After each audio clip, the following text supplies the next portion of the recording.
Guys, welcome back to Shrivika Official. This is episode 16 of Learning C language from beginner level. ఈరోజు మన concept C లాంగ్వేజ్లో dynamic memory allocation or we can call run time memory allocation. ఓకేనా? So last వీడియోలో నేను pointers అనే concept దాని applications కంప్లీట్గా explain చేసిన. ఈ డైనమిక్ మెమరీ అలొకేషన్ అనే కాన్సెప్ట్ కంప్లీట్గా పాయింటర్స్ అనే కాన్సెప్ట్ మీద డిపెండ్ అయి ఉంటుంది. కంప్లీట్గా ఆ పాయింటర్స్ అర్థం కాలేదనుకోండి, లేకపోతే మీరు ఆ పాయింటర్స్ మిస్ అయినా సరే ఈ డైనమిక్ మెమరీ అలొకేషన్ అనేది కంప్లీట్గా అర్థమవ్వదు, నిల్ అయిపోతుంది. ఓకేనా? సో మీరు కనుక ఒకవేళ పాయింటర్స్ మిస్ అయ్యి ఉంటే నేను ఇక్కడ కార్డ్స్లో ప్లేలిస్ట్ చేస్తున్నా. ఒకవేళ మీరు మన ఛానల్కి కొత్తగా వచ్చినా సరే ఆ ప్లేలిస్ట్లో ఫస్ట్ ఎపిసోడ్ సి లాంగ్వేజ్లో ఫస్ట్ ఎపిసోడ్ నుంచి ఈ 16th ఎపిసోడ్ వరకు అన్నీ ఉంటాయి, వెళ్ళండి చూడండి. ఫస్ట్ నుంచి అన్ని కాన్సెప్ట్స్ కవర్ అవుతేనే ఇప్పుడు మనకు అర్థమవుతుంది. ఓకేనా? Without getting late, let's get started.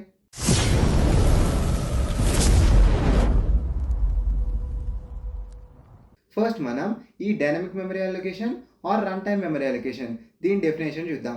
పేరులోనే ఉంది, allocating memory at the time of execution of our program. అంటే మన ప్రోగ్రామ్ ఎగ్జిక్యూషన్లో ఉన్నప్పుడే మెమరీ అలొకేట్ చేయడమే ఈ dynamic memory allocation or run time memory allocation concept. ఓకేనా? సో అర్థమైనట్టే ఉంది కానీ అర్థం కాలేదు కదా.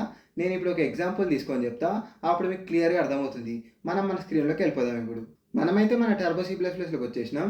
ఇప్పుడు నేను ఏం చేస్తా అంటే బేసికల్లీ మెయిన్ ఒక అరే తీసుకుంటా, ఒక అరే ఇంట్ ఎక్స్ ఆఫ్ 5 అని. సూపర్. సో ఇప్పుడు ఇంట్ ఎక్స్ ఆఫ్ 5 అని తీసుకున్నాను కదా, అండ్ ఒక వేరియబుల్ కూడా తీసుకుంటా ఇంట్ ఐ అని. For I equals to 0, I is less than 5, I plus plus. So ఇప్పుడు నేనేం చేస్తా అంటే ఇందులోకి నేను స్కాన్ చేస్తా, scan F %d address of X of 5. Okay. So ఇప్పుడు దీని తర్వాత నేను ప్రింట్ కూడా చేస్తా, for I equals to 0, I is less than 5, I plus plus. So ఇప్పుడు ఇక్కడ నేను ఏంటి అంటే ప్రింట్, ఇదంతా మామూలే మనకు తెలిసిన స్టోరీయే, కాకపోతే ఇక్కడ ఒక కాన్సెప్ట్ ఉంది.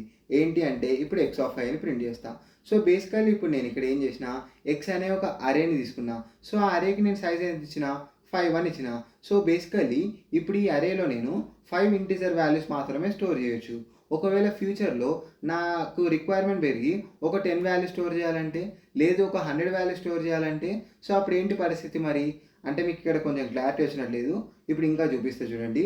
సో ఇప్పుడు నేను దీన్ని సేవ్ చేస్తాను, dynamic memory .c. So okay, Alt F9. Okay, ఇప్పుడు మనం కంపైల్ చేసినాం అంటే ఏంటి, ఆబ్జెక్ట్ ఫైల్ జనరేట్ అయిపోయింది. అండ్ ఎప్పుడైతే నేను ఇప్పుడు కంట్రోల్ F9 కొడుతున్నానో లింక్లోనే మన ప్రోగ్రామ్ రన్ అవుతుంది. సో ఇప్పుడు మనకి ఏంటి, ఈ ప్రోగ్రామ్ అనేది ఎగ్జిక్యూషన్ స్టేట్లో ఉంది. అంటే ఇప్పుడు నేను 5 వాల్యూస్ ఇన్పుట్ ఇవ్వచ్చు. నేను scanf statement with for loop వాడాను కదా. సో ఇప్పుడు నేను 5 వాల్యూస్ ఇన్పుట్ ఇవ్వచ్చు. కాకపోతే ఇప్పుడు మన ఆబ్జెక్ట్ ఫైల్ అనేది జనరేట్ అయిపోయింది, మన ప్రోగ్రామ్ రన్నింగ్ స్టేట్లో ఉంది. సో ఇప్పుడు నేను 1, 2, 3, 4, 5. ఓకే. సో 1, 2, 3, 4, 5 మళ్ళీ ప్రింట్ కూడా అయినాయి. కాకపోతే ఇక్కడ నేను క్లియర్ స్క్రీన్ వాడతాం for better understanding. Clear screen అనే building function. Okay, Alt F9, control F9. So ఇప్పుడు నా ప్రోగ్రామ్ అనేది రన్నింగ్ స్టేట్లో ఉంది. అంటే ఇప్పుడు నేను ఏం చేయలేను, నా కోడ్లో చేంజెస్ ఏమీ నేను చేయలేను. నా ప్రోగ్రామ్ అనేది కంపైల్ అయిపోయింది, ఆబ్జెక్ట్ ఫైల్ జనరేట్ అయిపోయింది, అండ్ లైబ్రరీ ఫైల్స్ అనే లింక్ అయ్యి ఒక ఎగ్జిక్యూటిబుల్ ఫైల్ కూడా జనరేట్ అయిపోయింది. ఓకేనా? సో ఇప్పుడు మన ప్రోగ్రామ్ అనేది ర్యామ్లోకి లోడ్ అయ్యి ఎగ్జిక్యూషన్ స్టేట్లో ఉంది. ఓకే. సో ఇప్పుడు నేను నా కోడ్లో ఎటువంటి చేంజెస్ చేయలేను. అంటే ఇప్పుడు నేను నా ప్రోగ్రాంలో ఏదైతే నాకు మెమరీ ఉందో ఆ మెమరీలో మాత్రమే నేను డేటా అనేది స్టోర్ చేయొచ్చు. అంటే నేను ఇప్పుడు ఏం మాట్లాడుతున్నా అంటే ఇప్పుడు మనం ఎక్స్ అనే ఒక అరేకి 5 మెమరీ బ్లాక్స్ యొక్క సైజ్ ఇంటిగ్రేట్ చేసినాం.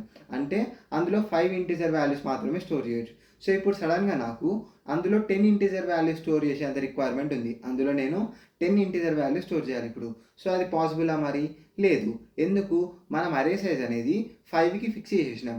అందులో 10, 12, 20 ఏం అసలు 5 కాదు కదా, 5కి మించి 6 వాల్యూస్ కూడా మనం అందులో స్టోర్ చేయలేము. అది completely fixed for 5 integer values. So ఇప్పుడు మరి ఇదేంటి పరిస్థితి, ఇక్కడ మనం ఏం చేయాలి, మనకి ఇక్కడ సొల్యూషన్ ఏంటి అంటే మనం మళ్ళీ ఇప్పుడు ఇలా కోడ్లోకి వచ్చి మళ్ళీ మనం ఇక్కడ సైజ్ అని 10కి అలొకేట్ చేసి, అండ్ దాని తర్వాత మళ్ళీ ఇక్కడ ఫర్ లూప్లో లాజిక్ చేంజ్ చేసి, ఓకే.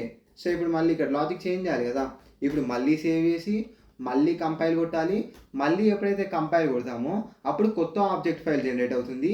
అండ్ అప్పుడు ఆ ఆబ్జెక్ట్ ఫైల్‌ని ఎప్పుడైతే మనం లింక్ లోడ్ చేస్తామో సో అప్పుడు మనకు ఆ లైబ్రరీ ఫైల్స్ అన్నీ ఆ కొత్త ఆబ్జెక్ట్ ఫైల్‌కి లింక్ అవుతాయి. ఒక ఎగ్జిక్యూటబుల్ ఫైల్ కూడా మళ్ళీ కొత్తది జనరేట్ అవుతుంది. అండ్ ఇప్పుడు దాన్ని మనం రన్ చేస్తున్నాం. ఓకేనా? లోడ్ చేసి మనం ఇప్పుడు కొత్త ఎగ్జిక్యూటబుల్ ఫైల్‌ని రన్ చేస్తున్నాం. ఇప్పుడు మనం 1, 2, 3, 4, 5, 6, 7, 8, 9, 10. సో ఇప్పుడు మనం 10 వాల్యూస్ ఇన్పుట్ ఇచ్చుకోవడానికి ఫ్లెక్సిబిలిటీ వచ్చింది. ఇప్పుడు మన అరేలో 10 వాల్యూస్ స్టోర్ అయినాయి. Okay done. సో ఇప్పుడు మళ్ళీ నా ప్రోగ్రామ్ రన్నింగ్‌లోనే ఉంది కదా!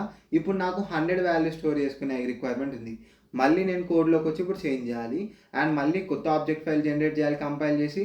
మళ్ళీ లింకర్‌ని వాడి కొత్త ఎగ్జిక్యూటబుల్ ఫైల్‌ని కూడా లింక్ చేయాలి. అండ్ ఆ కొత్త ఎగ్జిక్యూటబుల్ ఫైల్‌ని మళ్ళీ నేను రన్ చేయాలి. ఓకేనా? సో ఇదంతా హెడేక్. ఓకేనా? ఇప్పుడు మనకు ప్రాబ్లమ్ ఏంటి అంటే ఎప్పుడైతే మనం ఒక అప్లికేషన్‌ని డెవలప్ చేసి మన క్లయింట్‌కి ఇచ్చేస్తామో ఇప్పుడు ఆబ్జెక్ట్ ఫైల్ జనరేట్ చేస్తాం కంపైల్ చేసి అండ్ లింకర్‌ని వాడి ఒక ఎగ్జిక్యూటబుల్ ఫైల్‌ని కూడా జనరేట్ చేస్తాం. సో ఆ ఎగ్జిక్యూటబుల్ ఫైల్‌ని ఎప్పుడైతే మన క్లయింట్‌కి డిస్ట్రిబ్యూట్ చేసి వాడప్పుడు దాన్ని వాడతాడు. సడన్‌గా వాడి రిక్వైర్మెంట్ పెరిగి మనలాగానే ఇప్పుడు 10 వాల్యూస్ 100 వాల్యూస్‌కి పెంచాడనుకోండి. అప్పుడు ఏంటి పరిస్థితి? అప్పుడు మళ్ళీ మనకు ఫోన్ చేయాలి. మనం మళ్ళీ ఒక కొత్త వర్షన్ డెవలప్ చేయాలి. అంటే 10 నుంచి 100 అని రీప్లేస్ చేసి ఎలా అయితే ఇప్పుడు చేసినామో అండ్ మళ్ళీ కంపైల్ చేసి మళ్ళీ లింకర్ వాడి లింక్ చేసి ఒక కొత్త ఎగ్జిక్యూటబుల్ ఫైల్‌ని జనరేట్ చేసి అది మళ్ళీ వాడికి ఇస్తే అప్పుడు వాడు అప్డేటెడ్ వర్షన్ వాడుకుంటాడు. సో ఇదంతా స్ట్రెస్ కదా! దానికోసమే మనము ఈ డైనమిక్ మెమరీ అలొకేషన్ అనే కాన్సెప్ట్‌ని వాడాలి. సో ఇప్పుడు మనం ఏం చేయాలంటే డైనమిక్ మెమరీ అలొకేషన్ అనే కాన్సెప్ట్ వాడాలి. ఆ కాన్సెప్ట్ ఏం చేస్తది? బేసికల్లీ మనకి డెఫినిషన్ ఏముంది? Allocating memory at the run time.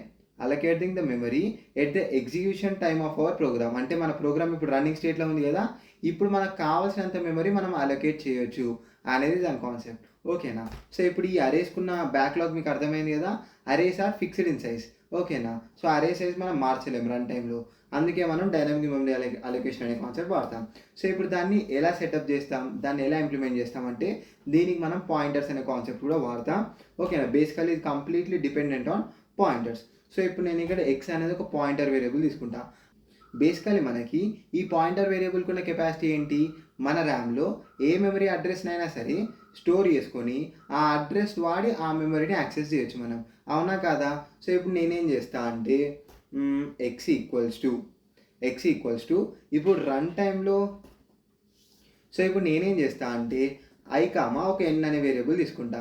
n అనే వేరియబుల్ తీసుకొని ఇప్పుడు నేనేం చేస్తా అంటే ఒక మెసేజ్ ప్రింట్ చేస్తా. Printf enter how many values you want to insert. ఓకేనా?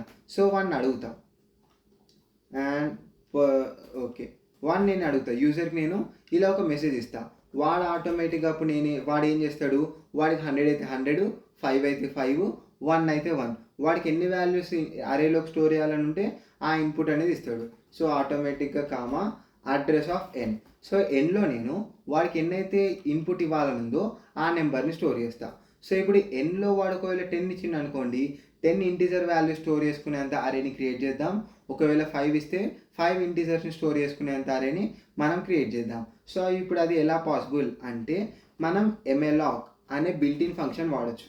malloc అనే బిల్ట్ ఇన్ ఫంక్షన్ ఏం చేస్తది అంటే రన్ టైమ్‌లో మెమరీ అనేది ఎగ్జిక్యూట్ చేస్తది. ఓకేనా?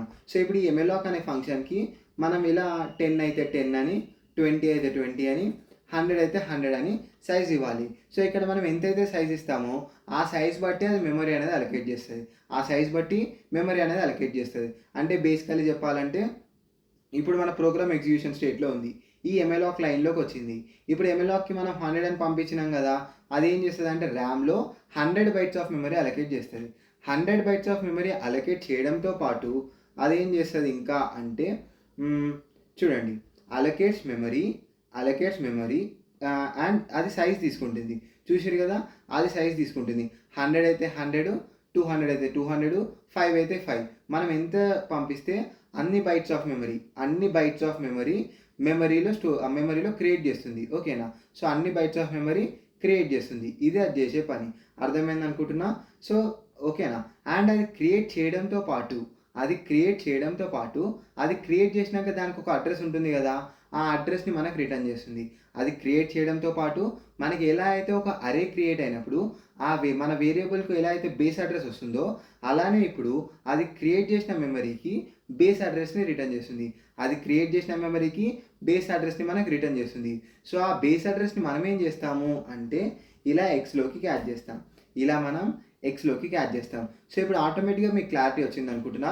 మనం పాయింటర్ ఎక్స్ తీసుకున్నాం కాబట్టి, ఈ పాయింటర్ వేరియబుల్‌లోకి మనం ఎమెలాక్ వాడి ఒక మెమరీని క్రియేట్ చేస్తున్నాం. అండ్ ఆ మెమరీని క్రియేట్ చేయడంతో పాటు ఎమెలాక్ ఏదైతే బేస్ అడ్రస్‌ని రిటర్న్ చేస్తుందో, ఆ అరేని క్రియేట్ చేసినాక ఆ బేస్ అడ్రస్‌ని మనం ఎక్స్‌లోకి క్యాచ్ చేస్తున్నాం. ఆ బేస్ అడ్రస్‌ని ఎక్స్‌లోకి యాడ్ చేస్తున్నాం. అంటే ఆటోమేటిక్‌గా క్రియేట్ అయిన అరే యొక్క బేస్ అడ్రస్ ఎక్స్‌లోకి ఉంది. అంటే ఇది ఒక పాయింటర్ వేరియబుల్ కాబట్టి ఆ బేస్ అడ్రస్‌ని స్టోర్ చేసుకోగలుగుతుంది. అండ్ ఆ బేస్ అడ్రస్‌ని వాడుకొని ఆ మెమరీని మనం యాక్సెస్ కూడా చేయొచ్చు. సో, ఇది స్టోరీ. ఓకేనా? ఇప్పుడు మీకు అర్థమైంది కదా నేను పాయింటర్స్‌ని ఎందుకు అన్నానో. ఇప్పుడు మీకు నేను చెప్పిన స్టోరీ ఏమాత్రం అర్థం అవ్వాలన్నా సరే ఆ పాయింటర్స్ ఐడియా ఉంటుండాలి. ఓకే. సో, ఇదన్నమాట. ఓకే. ఎమెలాక్ అనేది ఇప్పుడు ఏం చేస్తది 100 బైట్స్ ఆఫ్ మెమరీ అలొకేట్ చేస్తది. బట్ మనకేం కావాలి యూజర్ ఎన్నైతే స్టోర్ చేద్దాం అనుకుంటాడో దానికి మాత్రం మెమరీ అలొకేట్ అయితే సరిపోతుంది. బేసికల్లీ వాడు ఎన్‌లోకి ఇన్పుట్ అనేది ఇస్తుండు. సో, ఇప్పుడు ఎన్‌లోకి వాడు 5 అని ఇన్పుట్ ఇచ్చిండు అనుకుందాం. అంటే వాడికి 5 ఇంటిజర్ వాల్యూ స్టోర్ చేయాలని ఉంది. సో, ఇప్పుడు 5 అని ఇన్పుట్ ఇచ్చినప్పుడు మనకి ఎన్ని బైట్స్ ఆఫ్ మెమరీ కావాలి బేసికల్లీ ఒక్కొక్క ఇంటిజర్ వాల్యూ సైజ్ వచ్చి 2 బైట్స్. బేసికల్లీ ఒక్కొక్క ఇంటిజర్ వాల్యూ స్టోర్ చేయాలంటే మనకి ఈ ఇంట్ అనే డేటా టైప్ వాడి 2 బైట్స్ మెమరీ అలొకేట్ చేయాలి మనం. 2 బైట్స్ అంటే 5 ఇంటిజర్ వాల్యూస్‌కి 5 ఇంటూ 2 10 బైట్స్ ఆఫ్ మెమరీ కావాలి. 5 ఇంటూ 2 10 బైట్స్ ఆఫ్ మెమరీ కావాలి. సో, బేసికల్లీ ఎప్పుడైతే మనకు 10 బైట్స్ ఆఫ్ మెమరీ కావాలో ఇక్కడ ఎమెలాక్ ఏం చేస్తుంది మరి ఇక్కడ మనం ఎప్పుడైతే ఎన్‌ని పాస్ చేస్తామో ఎన్‌లో యూజర్ ఏమనుకున్నాడు వాడికి 5 ఇంటిజర్ వాల్యూస్ కావాలి కాబట్టి 5 అనే ఇన్పుట్ ఇచ్చిండు. వాడికి తెలియదు కదా! ఇప్పుడు ఒక 5 ఇంటిజర్ వాల్యూ స్టోర్ చేయాలంటే 10 బైట్స్ ఆఫ్ మెమరీ కావాలి. అంటే నేను ఇప్పుడు ఇక్కడ 10 ఇన్పుట్ ఇస్తేనే అది ఇప్పుడు ఎన్‌ని ఇక్కడ ప్లేస్ చేసినాం కాబట్టి 5 వాల్యూ స్టోర్ చేసుకునేంత కెపాసిటీ వస్తుంది అని. కాబట్టి మనం ఏం చేయాలి వాడికి తెలీదు కాబట్టి మనమే ఆ లాజిక్‌ని ఇక్కడ ఇంప్లిమెంట్ చేయాలి. సో, నేనేం చేస్తా అంటే ఎన్ ఇంటూ మనకిప్పుడు మనకు తెలిసిందేంటి ఒక్కొక్క ఇంటిజర్ వాల్యూ స్టోర్ చేయడం కోసం ఇంట్ అనే డేటా టైప్ వాడితే మనకు 2 బైట్స్ మెమరీ కావాలి. ఒక్కొక్క ఇంటిజర్ స్టోర్ చేయడం కోసం 2 బైట్స్ మెమరీ కావాలి కాబట్టి మనం ఇక్కడ 2 అని తీసుకుంటున్నాం. కాకపోతే ఇక్కడ ఒక ఫ్లా ఉంది. ఏంటి నా ఆపరేటింగ్ సిస్టమ్ ప్రకారం ఇప్పుడు నా ల్యాప్‌టాప్ అనేది 2 బైట్స్ ఆఫ్ మెమరీ అలొకేట్ చేస్తుంది. మీ ఆపరేటింగ్ సిస్టమ్ ప్రకారం మీ ల్యాప్‌టాప్‌లో మనకి ఈ ఇంటిజర్ స్టోర్ చేయడం కోసం 4 బైట్స్ ఆఫ్ మెమరీ అవసరం పడే ఛాన్స్ కూడా ఉంది. అది 4 బైట్స్‌కి మారే ఛాన్స్ ఉంది. అండ్ కొన్నిట్లో మనకి 2 బైట్స్ అవ్వచ్చు. కొన్నిట్లో 8 బైట్స్ కూడా అవ్వచ్చు. అది మనం చెప్పలేం. అది ఆపరేటింగ్ సిస్టమ్ బట్టి డిఫరెన్స్ అవుతుంది. నాది విండోస్ ఇందులో 2 బైట్స్ అనుకుందాం. సో, అప్పుడు మనం ఏం చేయాలి అంటే దీనికోసం కూడా ఒక బిల్ట్ ఇన్ ఫంక్షన్ ఉంది. ఏంటి అది అంటే సో, ఇప్పుడు మనకేం కావాలి బేసికల్లీ ఆ ఇంటిజర్ యొక్క సైజ్ ఎంతో తెలిస్తే ఇంటూ దాన్ని చేసేస్తాం. ఇప్పుడు ఇంటిజర్ యొక్క సైజ్ 2 అనుకోండి. ఇప్పుడు వాడు ఇన్పుట్ ఇచ్చింది 5 అనుకుందాం. ఎన్‌లోకి వాడు 5 ఇన్పుట్ ఇచ్చాడని అనుకుందాం. 5 ఇంటూ 2 చేస్తే 10 బైట్స్ ఆఫ్ మెమరీ క్రియేట్ అవుతుంది. సో, అందుకోసమే ఇక్కడ మనం సైజ్ ఆఫ్ అనే బిల్ట్ ఇన్ ఫంక్షన్ వాడతాం. సైజ్ ఆఫ్ దీనికి మనం డేటా టైప్‌ని పంపియాలి. సో, ఇక్కడ మీరు చూడొచ్చు. నేను హెల్ప్‌లోకి వెళ్తా. ఇది ఏం చేస్తుంది returns the size in bytes of the given expression. ఓకేనా? సో, ఇక్కడ ఇది కీవర్డ్ తీసుకుంటుంది. అండ్ ఆ కీవర్డ్ బట్టి మీరు చూడొచ్చు.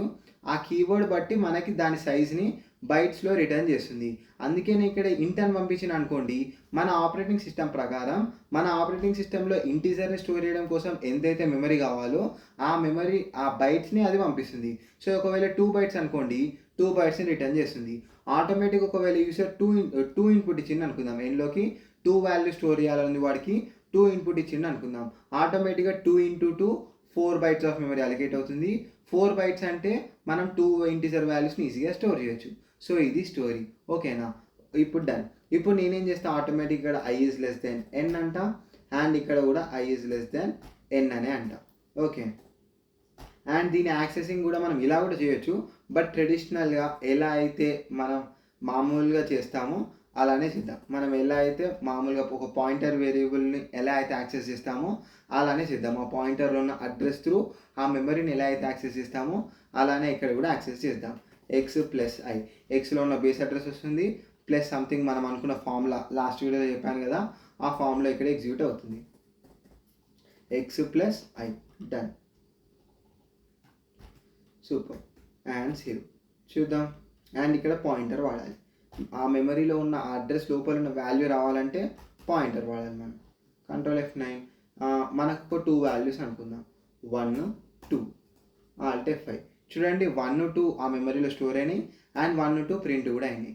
ఓకేనా, డన్. సో ఓకే, అండ్ ఇప్పుడు నేను ఒకవేళ 5 అని ఇస్తాను, 1 2 3 4 5 అండ్ ఆల్ట్ F5. చూడండి ఇక్కడ కొంచెం మిస్టేక్ అయింది. ఇక్కడ పాయింటర్ మిస్ అయిపోయింది. ఏంటి, పాయింటర్ ఇందాక పెట్టినాం కదా, అండ్ ఇక్కడ ఇందాక 1 2 అనే వాల్యూస్ కూడా వచ్చినాయి. నేను సేవ్ కొట్టలేదేమో, ఇప్పుడు పనిచేస్తుంది. ఓకే, సో ఓకే 1 అనుకుందాం, 1. చూడండి 1 వచ్చేసింది అండ్ మళ్ళీ రన్ చేస్తా. 5 1 2 6 4 7. చూడండి మనం ఇచ్చిన 1 2 6 4 7 వచ్చేసినాయి, ప్రింట్ అయిపోయినాయి. ఇది ఈ పాయింటర్స్ని బేస్ చేసుకొని రన్ టైమ్ మెమరీ అలొకేషన్ అనే కాన్సెప్ట్ చూసారు కదా. కంప్లీట్గా డైనమిక్గా రన్ టైంలో మెమరీ అనేది అలొకేట్ అవుతుంది. ఈ కాన్సెప్ట్ ఎక్స్ప్లెయిన్ చేయడం కోసమే ఈ వీడియో. ఇది చాలా ఇంపార్టెంట్. సో ఇక్కడ ఎలా జరుగుతుంది ఇంటర్నల్గా ప్రాసెస్ అనేది అర్థమవుతేనే మనకి నెక్స్ట్ జావా కానీ C++లో ఆబ్జెక్ట్ ఓరియంటెడ్ ప్రోగ్రామింగ్కి వెళ్ళినప్పుడు అక్కడ కాన్సెప్ట్ అర్థమవుతుంది. ఓకేనా, సో ఇప్పుడు ఇంకొంచెం కాంప్లికేటెడ్ చేద్దాం దీన్ని. ఓకే, సో ఇప్పుడు మనకి ఇక్కడ malloc అనే బిల్ట్-ఇన్ ఫంక్షన్ వాడి ఒక అరే క్రియేట్ అవుతుంది చూసిరా. ఆ అరే అనేది ఎలా క్రియేట్ అవుతుంది అంటే ఇక్కడ ఒక స్లైడ్ చేంజ్ ఉంది. నేను ఇప్పుడు పెయింట్లోకి వెళ్తాం. ఓకే, సో ఇప్పుడు నేను బేసికల్లీ మనం ఎప్పటిలాగానే పెయింట్లోకి వెళ్దాం. Okay, done.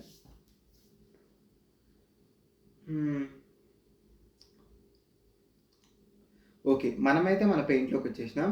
ఇప్పుడు మనం తీసుకున్న స్టేట్మెంట్ ఏంటి అంటే ఇంట్ పాయింటర్ x అనే వేరియబుల్ తీసుకున్నాం and x equals to malloc of n into size of ఇంట్ అనుకుందామా లేదా. సో ఇది మనం తీసుకున్న స్టేట్మెంట్. అయితే ఇప్పుడు మనం ఎప్పుడైతే malloc బిల్ట్-ఇన్ ఫంక్షన్ వాడి మనం ఎప్పుడైతే ఎగ్జిక్యూట్ చేస్తామో మన ప్రోగ్రామ్ని, అప్పుడు మెమరీ అనేది బేసికలీ మనం ఎన్ని రోజులు ర్యామ్లో క్రియేట్ అవుతుంది అనుకున్నాం కదా. సో దానికోసం అడ్వాన్స్డ్ ఇది ఏంటి అంటే ర్యామ్లో మనకు టోటల్గా 4 సెగ్మెంట్స్ ఉంటాయి.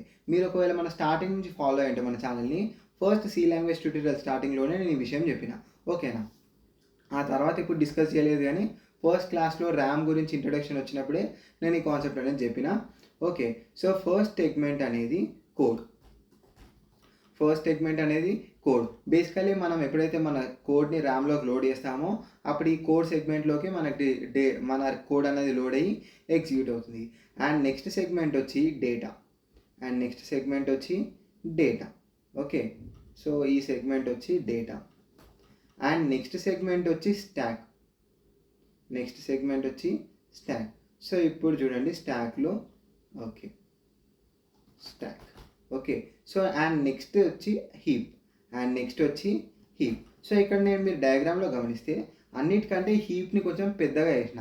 సో బేసికలీ ఇప్పుడు నేను ఎలా అయితే హీప్ని పెద్దగా రిప్రజెంట్ చేసినో ర్యామ్లో కూడా హీప్ ఏదైతే సెగ్మెంట్ ఉందో ఆ హీప్ సెగ్మెంట్ పెద్దగానే ఉంటుంది. సో అది పెద్దగా ఉండడం వల్ల మనకి ఏంటి బెనిఫిట్స్, అడ్వాంటేజెస్ అంటే చెప్తా. సో ఇప్పుడు ఇక్కడ నేను x అనే ఏదైతే వేరియబుల్ తీసుకున్నానో పాయింటర్ వేరియబుల్, అదొక ఆబ్జెక్ట్ అవుతుంది.